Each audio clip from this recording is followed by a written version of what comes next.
ആഗോള അയ്യപ്പ ഭക്ത സംഗമം നടത്തുന്നതിൽ സംസ്ഥാന സർക്കാരിനെ രൂക്ഷമായി വിമർശിച്ച് ഹിന്ദു ഐക്യവേദി സംസ്ഥാന വർക്കിംഗ് പ്രസിഡന്റ് വത്സൻ തില്ലങ്കേരി.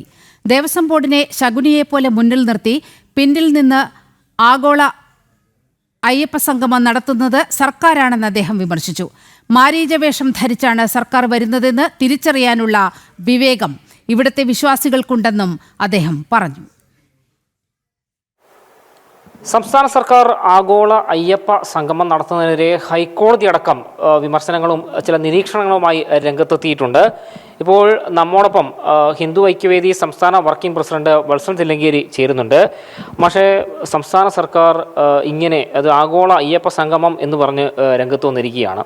ഏറ്റവും ശ്രദ്ധേയമായ ഒരു കാര്യം, ശബരിമല യുവതീ പ്രവേശന സമയത്ത് സംസ്ഥാന സർക്കാർ എന്തൊക്കെയാണ് ചെയ്തത് എന്നുള്ളത് വിശ്വാസികൾ കണ്ടിട്ടുള്ളതാണ്, കേരള സമൂഹം കണ്ടിട്ടുള്ളതാണ്. എന്താണ് മാഷെ ഈ സംസ്ഥാന സർക്കാരിൻ്റെ ഈ ഒരു പ്രവൃത്തിയിൽ എന്താണ് മാഷയുടെ? ദേവസ്വം ബോർഡിനെ മുന്നിൽ നിർത്തിക്കൊണ്ട്, ശകുനിയെ പോലെ മുന്നിൽ നിർത്തിക്കൊണ്ട് പിന്നിൽ നിന്ന് നടത്തുന്നത് സംസ്ഥാന സർക്കാരാണ്. ശബരിമലയിലെ യുവതീ പ്രവേശന വിധി വന്ന സമയത്ത് അതൊരു സുവർണാവസരമായി കണ്ടുകൊണ്ട് ശബരിമലയെ തകർക്കാൻ വേണ്ടിയിട്ട് സർക്കാരിൻ്റെ എല്ലാ സംവിധാനങ്ങളും ഉപയോഗിച്ച ആളുകളാണ്. അതിനെതിരായിട്ട് ന്യായമായി സമരം ചെയ്ത വിശ്വാസികളായിട്ടുള്ള ലക്ഷക്കണക്കിന് ആളുകൾക്കെതിരായിട്ട് നാമജപം നടത്തിയ സംഭവത്തിൽ കേസെടുത്ത് ജയിലിലടച്ചവരാണ്. യുവതീ പ്രവേശനം നടത്തിയതിനെതിരായിട്ട് ചോദ്യം ചെയ്ത ആളുകളെ പരിഹസിച്ചവരാണ്. ആയിരക്കണക്കിന് ആളുകളെ അതിക്രൂരമായി മർദ്ദിച്ചവശരാക്കിയവരാണ്. പോലീസ് രാജി നടത്തിയവരാണ്. ഭക്തർക്കൊപ്പം നിന്നു എന്നതിൻ്റെ പേരിൽ ഇത്രയും പീഡനങ്ങൾ ചെയ്ത ആളുകളാണിപ്പോൾ യഥാർത്ഥ വിശ്വാസികൾ ഞങ്ങളാണ് എന്ന് പറഞ്ഞു വന്നിരിക്കുന്നത്. ഇവരിപ്പോൾ മാരീച വേഷം ധരിച്ചാണ് വരുന്നത് എന്ന് തിരിച്ചറിയാനുള്ള വിവേകമെല്ലാം ഇവിടുത്തെ അയ്യപ്പ ഭക്തന്മാർക്കുണ്ട്. അവർ തെരഞ്ഞെടുപ്പ് ലാക്കാക്കിക്കൊണ്ടാണ്, വോട്ട് ലക്ഷ്യം വെച്ചുകൊണ്ടാണ് തങ്ങളും ഭക്തർക്കൊപ്പം ആണ് എന്ന് തെറ്റിദ്ധരിപ്പിക്കാൻ വേണ്ടിയാണ് ഈ പരിപാടികളെല്ലാം നടത്തുന്നത്. വളരെ വ്യക്തമാണ്. ആര് പങ്കെടുക്കും പങ്കെടുക്കരുത് എന്ന് പറയുന്നത് CPM-ൻ്റെ സംസ്ഥാന സെക്രട്ടറിയാണ് പറയുന്നത്. അപ്പോൾ CPM-ൻ്റെ അജണ്ടയാണ് ഗവൺമെൻറ്റിലൂടെ ദേവസ്വം ബോർഡിനെ മുന്നിൽ നിർത്തിക്കൊണ്ട് നടത്തുന്നത് എന്ന് വ്യക്തമാണ്. ഒരു വ്യക്തത കൂടി മാഷേ, അതായത് ഈ സംഗമത്തിൽ സ്പോൺസർഷിപ്പ് സ്വീകരിക്കുന്നുണ്ട് സംസ്ഥാന സർക്കാർ അല്ലെങ്കിൽ ദേവസ്വം ബോർഡ്. അത് പലതരം കാറ്റഗറി തിരിച്ചിട്ടാണ് എന്ന് പറയുന്നു. ഈ ഭക്തന്മാർക്കിടയിൽ എങ്ങനെയാണ് ഈ കാറ്റഗറി? അല്ല, അയ്യപ്പൻ്റെ മുമ്പിൽ എല്ലാവരും തുല്യന്മാരാണ്. അയ്യപ്പൻ എന്നാണ് പറയുന്നത്. VIP അയ്യപ്പനോ അല്ലെങ്കിൽ സാധാരണ അയ്യപ്പനോ അങ്ങനെ ഒരു തരത്തിലുള്ള വിവേചനവും ഇല്ലാത്തൊരു ക്ഷേത്ര സങ്കേതമാണ് ശബരിമല.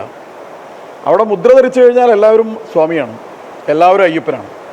ഭക്തൻ ഈശ്വരനായി മാറുന്ന തത്വമസി എന്ന മഹത്തായ ഉപനിഷത്ത് മഹാവാക്യത്തെ സാക്ഷാത്കരിക്കുന്ന ഒരു മഹാസന്നിധിയാണ് ശബരിമല എന്ന് പറയുന്നത്. അവിടെ വിവേചനം വരിക, അവിടെ ചില ആളുകൾക്ക് പണത്തിൻ്റെ അടിസ്ഥാനത്തിൽ മുൻഗണന നൽകുക, ഭക്തന്മാരായ ആളുകൾക്ക് അവരെ രണ്ടായി തിരിക്കുക അല്ലെ നാലായി തിരിക്കുക എന്ന് പറയുമ്പോൾ പണത്തിനു വേണ്ടി എന്തും ചെയ്യാൻ മടിക്കാത്ത ഈ കൂട്ടർ അയ്യപ്പൻ്റെ മുമ്പിൽ പോലും ഭക്തന്മാരെ പല തട്ടുകളിലാക്കി നിർത്തുകയാണ്. ഈ വിവേചനം അയ്യപ്പൻ പൊറുക്കാത്ത കാര്യമാണ്. ശബരിമല കർമ്മസമിതിയുടെ ഹിന്ദു ഐക്യവേദിയുടെയും സംസ്ഥാന നേതാക്കളായ ആളുകൾ, ശശികല ടീച്ചർ ഉൾപ്പെടെ, SJR കുമാർജി ഉൾപ്പെടെ, രാധാകൃഷ്ണൻ സാർ ഉൾപ്പെടെ, സെൻകുമാർ സാർ ഉൾപ്പെടെയുള്ള നേതാക്കന്മാർ, അവരുടെ പേരിലൊക്കെ 1000-ഓളം കേസുകളാണ് ഓരോരുത്തരുടെയും പേരിലുള്ളത്. ലോകത്തെവിടെയെങ്കിലും ഇങ്ങനൊരു സംഭവം കേട്ടിട്ടുണ്ടോ? ശശികല ടീച്ചർ എല്ലാ ജില്ലകളിലും പോയി ഒരേ സമയം വാഹനത്തിന് കല്ലെറിഞ്ഞു, ഓഫീസുകൾ ആക്രമിച്ചു, പോലീസിനെ ആക്രമിച്ചു, ഔദ്യോഗിക കൃത്യനിർവഹണം തടസ്സപ്പെടുത്തിയെന്നൊക്കെ പറഞ്ഞിട്ട് കേസെടുത്തിരിക്കുകയാണ്. ഇവരുടെ എല്ലാവരുടെയും പേരിൽ കേസെടുത്തിരിക്കുകയാണ്. സെൻകുമാർ സാറിനെ പോലെ DGP ആയിരുന്ന ഒരു വ്യക്തിയുടെ പേരിൽ ഇത്രയും നിയമവിരുദ്ധമായി ഇത്തരമൊരു കാര്യം ചെയ്യണമെങ്കിൽ ഈ ഗവൺമെൻറ് എത്ര പ്രതികാര ബുദ്ധിയോടുകൂടിയാണ് അയ്യപ്പ വിശ്വാസത്തെയും അയ്യപ്പനുമായിട്ടുള്ള ആ ക്ഷേത്രത്തിലെ ആ കോടതി വിധിയുമായി ബന്ധപ്പെട്ടും ഈ സർക്കാർ പ്രവർത്തിച്ചത് എന്ന് അതിൽ നിന്ന് വ്യക്തമല്ലേ? ഗവൺമെൻറ്റിന് ആത്മാർത്ഥതയുണ്ടെങ്കിൽ, ദേവസ്വം ബോർഡിന് സത്യസന്ധതയുണ്ടെങ്കിൽ അവർ ഈ തെറ്റായ നിലപാടുകൾ തിരുത്തിയിട്ട് ഭക്തജന സമൂഹത്തോട് നിർവ്യാജം മാപ്പ് പറയാൻ തയ്യാറാകുക. പക്ഷേ ഇപ്പം നമുക്ക് CPM നേതാക്കന്മാരുടെ മുൻകാല ചില പ്രസ്താവനകളുണ്ട്. ക്ഷേത്രത്തിൽ പോകുന്ന വിശ്വാസികളെ അധിക്ഷേപിക്കുന്ന തരത്തിൽ. അത് CPM-ന്റെ സംസ്ഥാന സെക്രട്ടറിയും CPM-ന്റെ കേന്ദ്ര കമ്മിറ്റി അംഗം PK ശ്രീമതി അടക്കം നടത്തിയ ചില പ്രസ്താവനകളുണ്ട്. അപ്പം അതുമാത്രമല്ല, ശബരിമല ക്ഷേത്രവുമായി ബന്ധപ്പെട്ട് അവരെടുത്ത തീരുമാനങ്ങളൊക്കെ തന്നെ ക്ഷേത്രത്തെ തകർക്കുന്ന രീതിയിലാണെന്ന് തുടക്കം തൊട്ടേ ആരോപണങ്ങൾ ഉയർന്നതാണ്.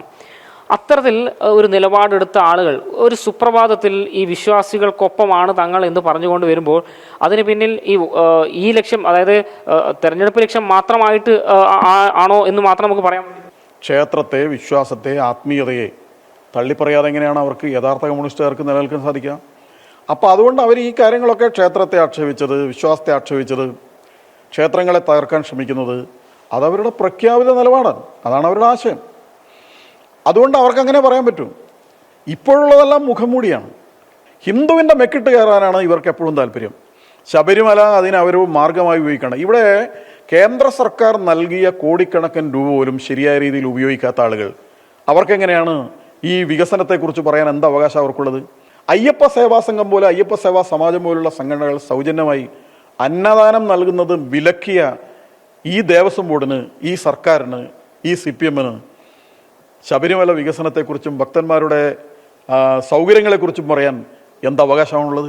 ഞങ്ങളും ഹിന്ദുക്കളുടെ ഭാഗത്ത് നിൽക്കുന്നുണ്ട്, ഞങ്ങളും ക്ഷേത്രത്തിന് വേണ്ടി എന്തെങ്കിലും ചെയ്യുന്നുണ്ട് എന്ന് കാണിക്കാൻ വേണ്ടിയിട്ടുള്ള ഒരു തറവേലയാണ് അത്.